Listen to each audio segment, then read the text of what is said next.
BPJS Sosial sebagai asuransi kesehatan ya. Kan secara konteks memang itu kalau kita lihat ya masih masih banyak ya yang tidak sesuai dengan prinsip-prinsip syariah gitu. Namun di dalam secara konteksnya atau fungsinya ya mungkin banyak sekali diterima manfaatnya oleh masyarakat gitu, terutama orang-orang yang sakit ya. Meskipun pada tenaga medis atau dokter itu ya ada yang merasakan manfaat, ada juga yang merasakan ruginya BPJS tersebut. Bagaimana harusnya kita bersikap terhadap eh, monopoli BPJS itu untuk sebagai asuransi kesehatannya kita, Ustaz? Jadi menarik ini menjawab ini ya, gitu ya. Pertama, jawaban yang saya berikan terkait dengan BPJS ini adalah antum browsing hasil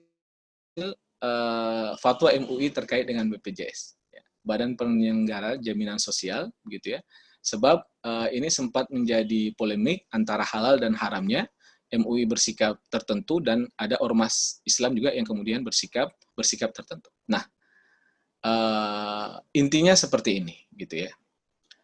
Di dalam Islam itu ada sebuah kaidah yang menyebutkan begini, ma la yudroku kulluh, la yutroku kulluh. Sesuatu apabila kemudian kita tidak sanggup untuk membuatnya menjadi 100% sesuai dengan keinginan kita, maka sesuatu itu juga tidak kemudian kita tinggalkan 100%.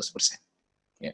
Sebagai contoh, ada namanya BUS, ya, Bank Umum Syariah, dan ada namanya UUS, Unit Usaha Syariah. Nah, bank-bank konvensional dulu, dalam aturan pertama yang dikeluarkan oleh pemerintah, boleh membuat UUS, bukan bank umum, gitu ya. Jadi Bank Mandiri bikin UUS, Unit Usaha Syariah, namanya Bank Syariah Mandiri.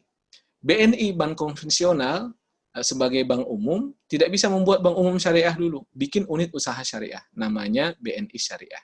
Nah, permodalan yang ada di dalam misalnya pengelolaan bank-bank ini sempat menjadi polemik.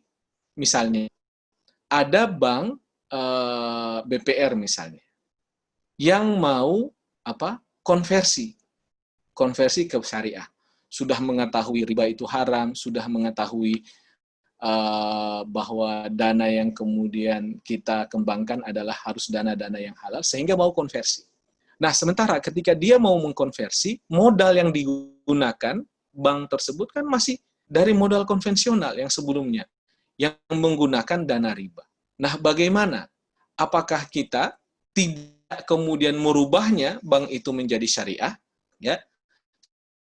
Sementara wujud dari bank syariah itu penting buat masyarakat dalam mengentas. Ketika kemudian bank itu dikonversi, masih menggunakan modal yang kemudian sebelumnya adalah modal riba. Dan di dalam kaidah ada yang disebut at-tabi. Ketika sesuatu itu awalnya adalah konvensional, menggunakan riba, maka keikutsertaan hal lain yang terhadap hal tersebut juga akan menjadi sesuatu yang terkait dengan riba. Nah, tetapi Dewan Syariah Nasional kita, para ulama kita, menggunakan kaidah ini. Ma la yudroku kulluh, la yutroku julluh. Ketika kita tidak bisa melaksanakan semuanya 100%, kita juga tidak bisa meninggalkan semuanya 100%. Sebab penjaminan kesehatan itu juga bermanfaat bagi masyarakat. Tinggal kita makin dekatkan kepada nilai-nilai syariat. Nah, seperti Rasulullah Shallallahu Alaihi Wasallam ketika di Mekah 13 tahun, begitu ya, beribadah di Masjidil Haram yang masih ada patungnya, masih ada berhala-berhala yang kemudian ada di dalamnya, tetapi Rasulullah Shallallahu Alaihi Wasallam justru tidak meninggalkan ibadah karena ada patung itu, tapi meninggalkan ibadah dengan intens, melakukan perubahan sehingga suatu saat nanti akan tercipta sesuai dengan keinginan kita semuanya. Baik, itu yang bisa saya sampaikan terkait dengan penjaminan sosial ini, terutama jaminan kesehatan dan lain-lain. Baik.